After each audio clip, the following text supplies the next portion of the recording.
Le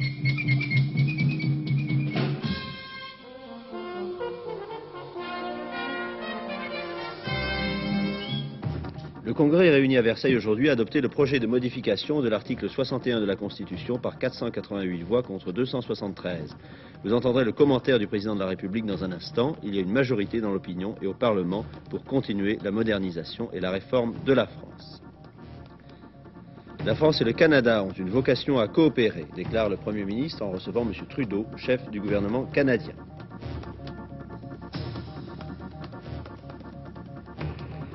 La poignée de main échangée par Yasser Arafat et Jean Sauvagnargues ce matin à Beyrouth confirme la reconnaissance des aspirations du peuple palestinien.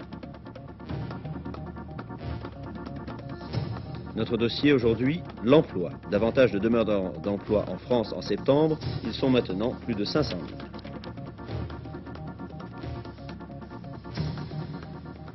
Mesdames, Mesdemoiselles, Messieurs, bonsoir. Le projet de réforme de la Constitution, tel qu'il a finalement été présenté au Congrès, a donc été adopté cet après-midi à Versailles. La majorité requise était des 3/5. Elle a été dépassée de 31 voix sur 764 votants. 60 députés ou 60 sénateurs auront donc désormais la possibilité de saisir le Conseil constitutionnel. Pour marquer l'importance qu'il attache à ce vote, le président de la République a tenu à le commenter lui-même. Le Parlement a voté ce matin à Versailles une réforme constitutionnelle. Et cette décision est importante à la fois en raison du sujet traité et en raison de la manière dont le résultat a été obtenu. D'abord, le sujet, c'est-à-dire une réforme de la Constitution. Quel en est l'objet? C'est de permettre à un certain nombre de parlementaires, députés et sénateurs de demander au Conseil constitutionnel de vérifier si une loi est bien conforme à la Constitution. Vous me direz que le cas doit être exceptionnel et que le Parlement, dans l'ensemble, vote des lois conformes à la Constitution, c'est vrai, mais néanmoins le problème se pose parfois et il y a des interprétations qui doivent être tranchées par le Conseil constitutionnel. La preuve que le problème se pose, c'est que dès à présent, dans notre Constitution, le Président de la République, le Premier ministre et les présidents des deux assemblées pouvaient saisir le Conseil constitutionnel. Mais vous voyez que la minorité des parlementaires ne pouvait pas le faire. Désormais, à la suite du vote de ce texte, 60 députés ou sénateurs pourront poser la question de savoir si une loi votée est bien conforme à la Constitution et notamment si cette loi respecte bien certaines dispositions constitutionnelles qui protègent les libertés et notamment les libertés publiques. Mais cette décision est importante aussi en raison de la méthode suivie, car c'est la première fois depuis 11 ans que le Parlement français, par un vote parlementaire, procède à une modification de la Constitution. La révision constitutionnelle, pour être réalisée, suppose d'abord un vote de l'Assemblée nationale qui a eu lieu, un vote du Sénat qui a eu lieu, et ensuite un vote à la majorité des 3/5 de ce qu'on appelle le Congrès, c'est-à-dire la réunion de l'Assemblée et du Sénat. Ce vote a eu lieu ce matin à la majorité des 3/5, largement dépassée, puisque vous avez noté qu'elle a été dépassée de 31 voix. Et ceci prouve qu'il est possible, en France, de faire aboutir une réforme lorsque celle-ci est raisonnable et réfléchie par la voie de la procédure parlementaire, comme ceci a eu lieu pour la dernière fois, je vous l'ai dit, il y a 11 ans. Ainsi, au cours des 2 dernières semaines, vous avez vu aboutir 2 réformes que je vous avais annoncées au moment de la campagne présidentielle. L'une intéresse un très grand nombre de Français, c'est la signature de l'accord qui vient d'intervenir et qui porte à 12 mois la garantie de ressources, c'est-à-dire la garantie de salaire pour les travailleurs privés de leur emploi.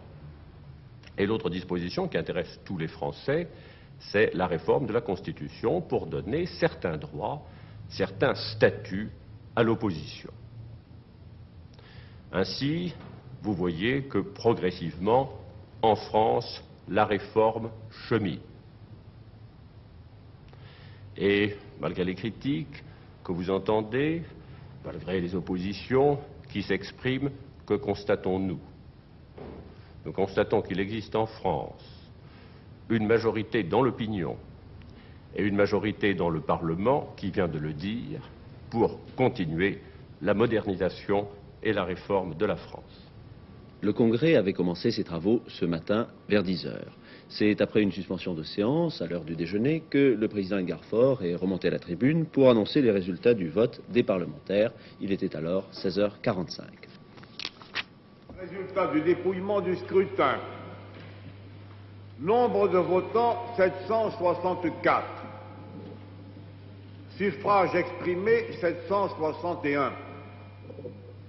Majorité requise pour l'adoption du projet de révision, 3/5 des suffrages exprimés,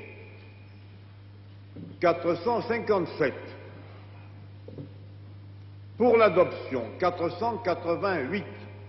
Contre, 273. Le Congrès a adopté le projet de loi constitutionnelle approuvé à la majorité des 3/5 des suffrages exprimés sera transmis à Monsieur le Président de la République.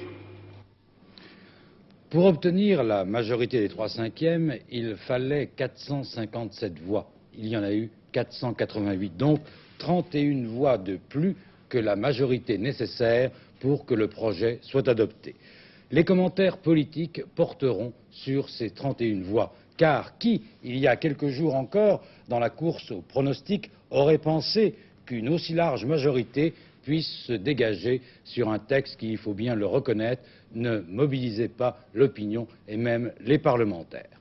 31 voix de mieux, c'est parce qu'il n'y a pas eu de défection dans la majorité. Même l'UDR, que l'on disait envahi par la grogne, a suivi, à part une abstention volontaire, celle du docteur Perret. Donc, seuls les communistes, les socialistes et les radicaux de gauche ont choisi l'opposition politique devant cette réforme qui avait pour but de donner de nouveaux droits aux parlementaires, y compris à ceux de l'opposition.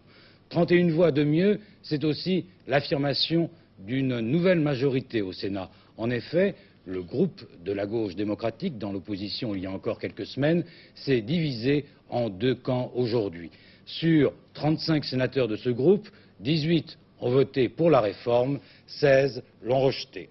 31 voix de mieux, c'est la preuve que c'est peut-être dessiné aujourd'hui de façon plus claire la nouvelle majorité présidentielle.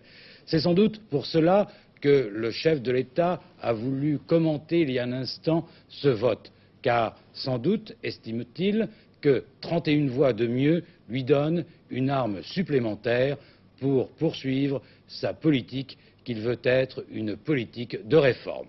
Mais revenons en la salle du Congrès de Versailles. C'est M. Chirac qui a pris le premier la parole ce matin. Cette réforme s'inscrit, a-t-il dit, dans l'esprit d'une politique libérale et démocratique. Écoutons le Premier ministre.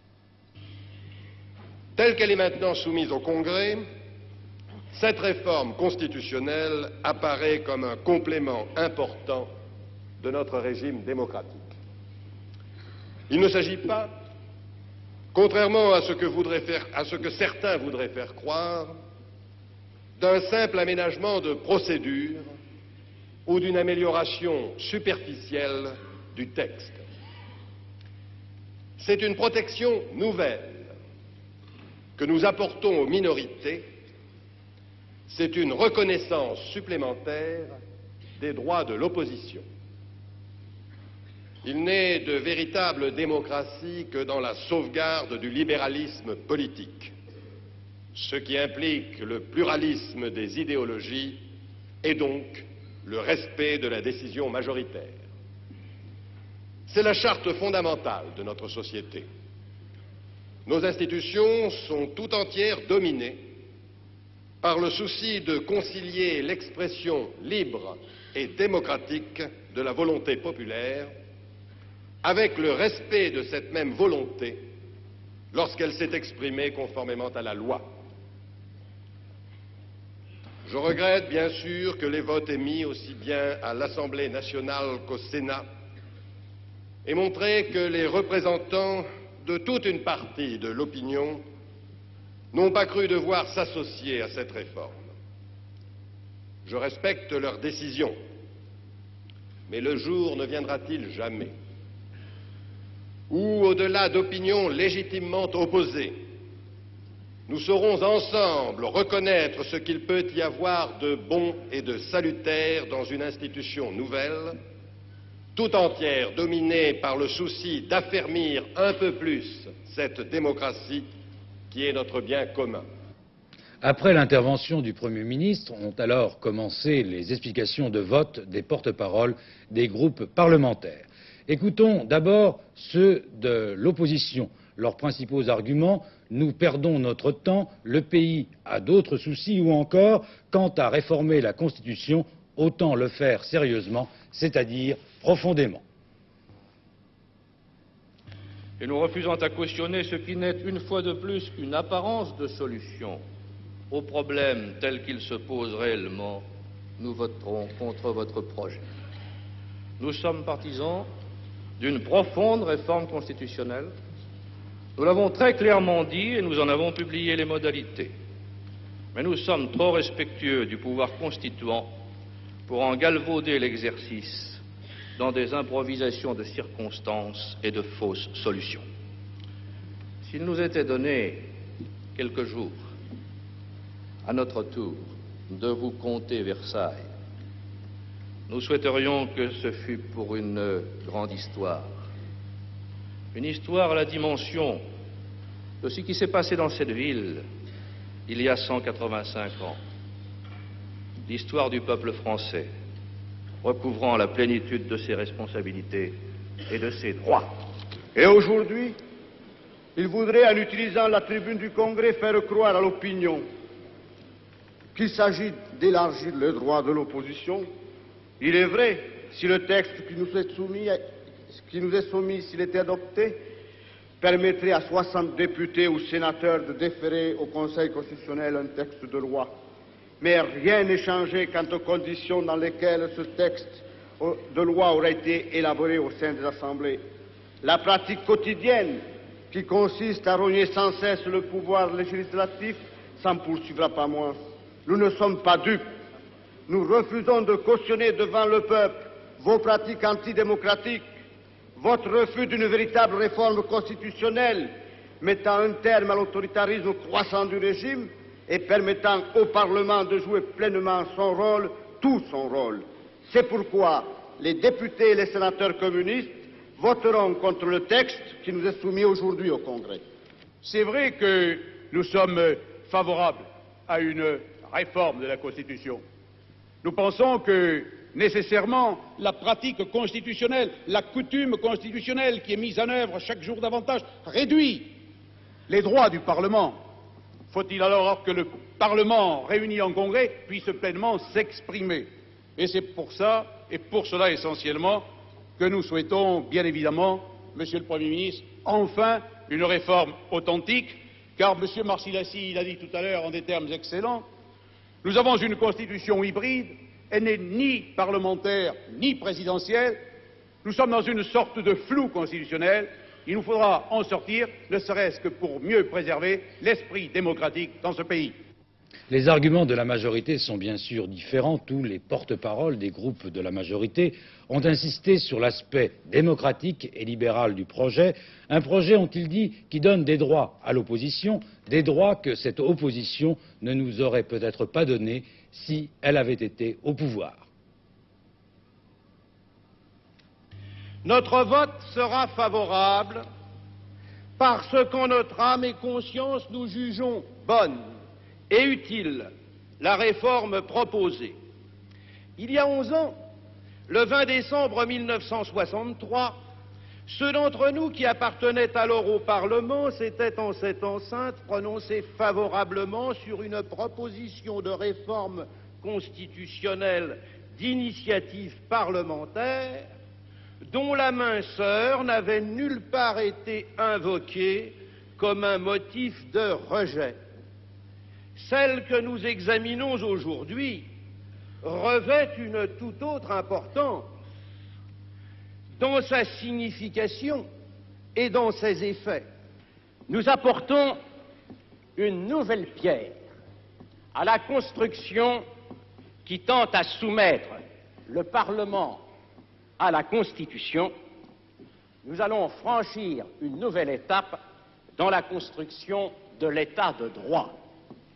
Notre État actuel n'est point de ce point de vue tellement lacunaire, car finalement, si l'on y regarde de près, il ne reste qu'une seule catégorie d'actes, excepté les actes résiduels qualifiés jadis d'actes de gouvernement, qui resteraient en dehors d'un contrôle juridictionnel. Ce sont les actes qui sont accomplis par le peuple lui-même, parce que c'est à lui qu'appartient la souveraineté. La réforme que nous allons voter est une réforme importante, ouvrant peut-être le chemin dans l'avenir à la création d'une véritable Cour constitutionnelle que certains appellent de leur vœu. Mais cette réforme est importante car elle donne à l'opposition un droit légitime qu'elle va repousser et qu'aucun régime ne lui avait reconnu dans le passé. Elle est donc profondément libérale. Voilà, vous savez tout maintenant sur l'aspect politique de ce congrès, mais il y a aussi les à côté.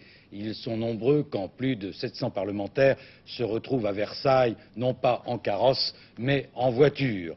Quand les représentants de la République d'aujourd'hui s'installent dans un lieu qui a surtout été marqué par l'histoire de la monarchie, bien que Versailles fut aussi un des symboles de la Révolution française. Aujourd'hui, le château de Versailles était à l'heure de la République. On y est venu à pied, en voiture, en car et même en train spécial, depuis la gare des Invalides. Louis XIV accueillait les arrivants et leur désignait même l'aile du château dans lequel se tenait le congrès. À 10 heures, près de 700 députés et sénateurs se pressaient dans la galerie des bustes. Arrivés en séance, certains trouvaient un voisin inhabituel. L'ordre alphabétique leur avait réservé des surprises. Raymond Marcellin et Georges Marchais n'en ont pas profité pour échanger des idées. Pour déjeuner, un restaurant avait été installé dans la galerie des batailles. Enfin, avant de regagner la séance, les parlementaires ont pu faire plaisir à leurs amis philatélistes en leur envoyant un courrier oblitéré « Congrès du Parlement, premier jour ». À 15h30, après la lecture des résultats du vote, sénateurs et députés se sont séparés pour regagner leurs assemblées respectives. Leur rencontre aura duré 6 heures.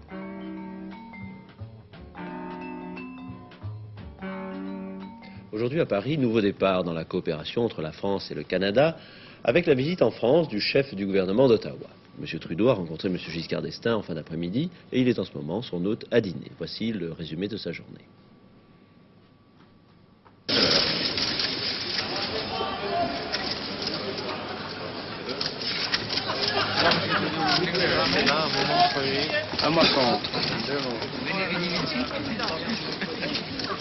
C'est du latin, ça, Claude. De quoi avez-vous parlé, Monsieur le Premier ministre, avec le Président de la République française? Et un peu de ski d'abord. Un peu de ski. Et ensuite les choses sérieuses. C'est-à-dire les choses sérieuses. L'énergie, le problème du Proche-Orient, le problème de la communauté, les échanges bilatéraux entre le Canada et la France.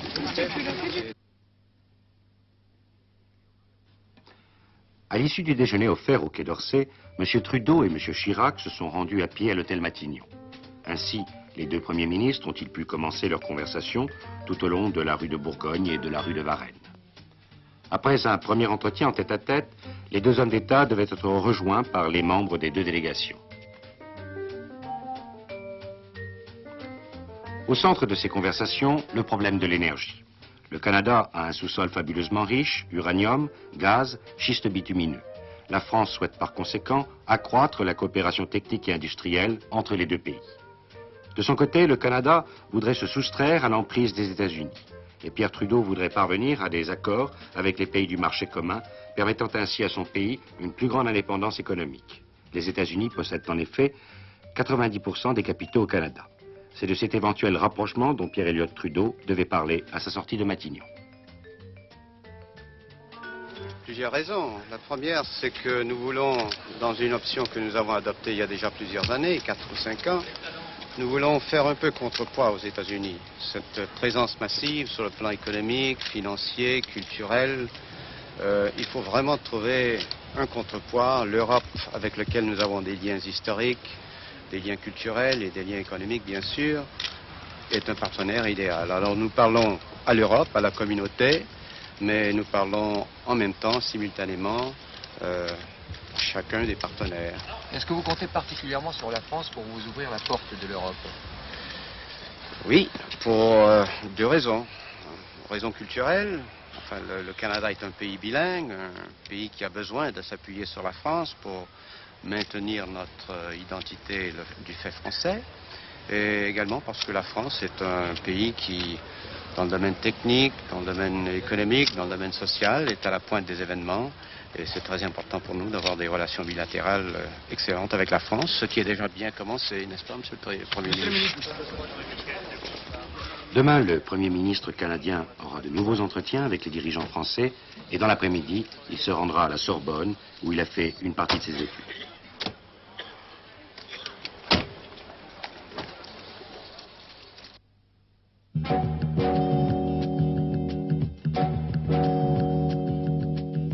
Le geste politique le plus important de la visite de M. Sauvagnargues au Moyen-Orient, c'est sans aucun doute la rencontre avec Yasser Arafat, le président de l'Organisation de libération de la Palestine.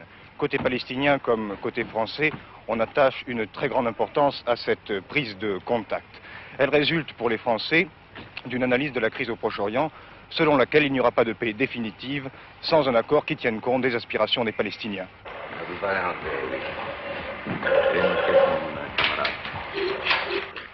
Chaque jour davantage, l'Organisation de libération de la Palestine du président Yasser Arafat fait figure de représentante du peuple palestinien.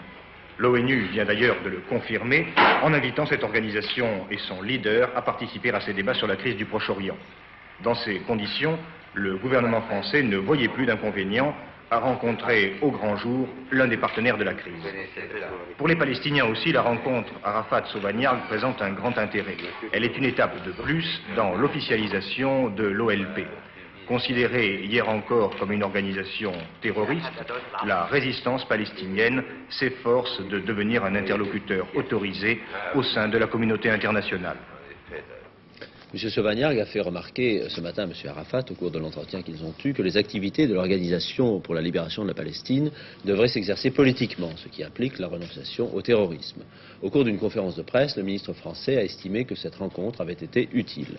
Il est grand temps de se préoccuper du problème palestinien qui va être une donnée fondamentale de la recherche de la paix au Proche-Orient, a déclaré M. Sauvagnargues en conclusion.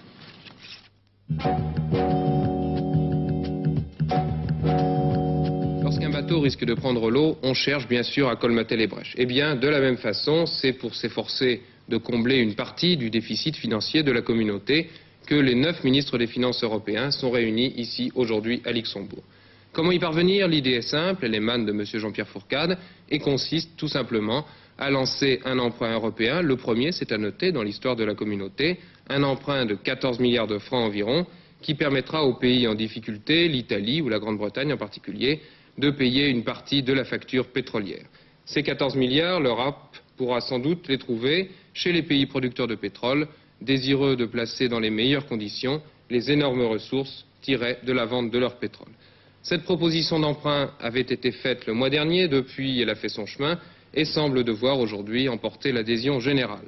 Mais les Allemands, qui ne veulent pas cautionner sans garantie préalable une telle opération et qui ne souhaitent pas non plus voir la communauté s'engager sur la pente dangereuse de l'endettement permanent, les Allemands donc ont posé leurs conditions. Les pays qui bénéficieront d'un prêt, ont-ils dit, devront faire preuve de discipline, ils devront suivre une politique économique rigoureuse, une politique sévère de rétablissement financier et de lutte contre l'inflation. Lorsque cette idée de lancement d'un tel emprunt aura été définitivement retenue, il s'agira, pour les 9 bien sûr, dans une seconde phase, d'en définir les modalités précises. Mais déjà, un accord sur le principe, sans doute réalisé avant ce soir à Luxembourg, apporterait la preuve, une preuve importante, que la solidarité européenne l'emporte sur la politique du chacun pour soi. Luxembourg, 24 heures sur la une.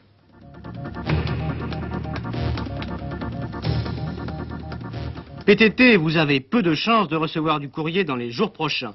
La grève a été suivie aujourd'hui à plus de 80% dans les centres de tri parisiens et elle s'étend en province où la distribution est fortement perturbée.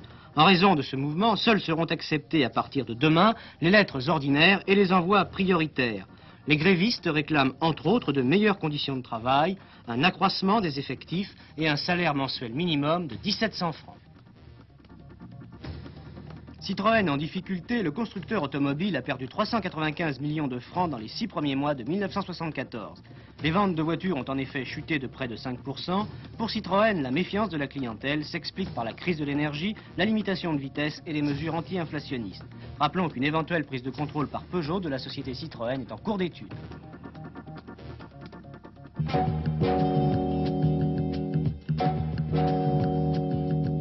Le ralentissement de l'activité économique entraîné par la crise de l'énergie et l'inflation devient préoccupant.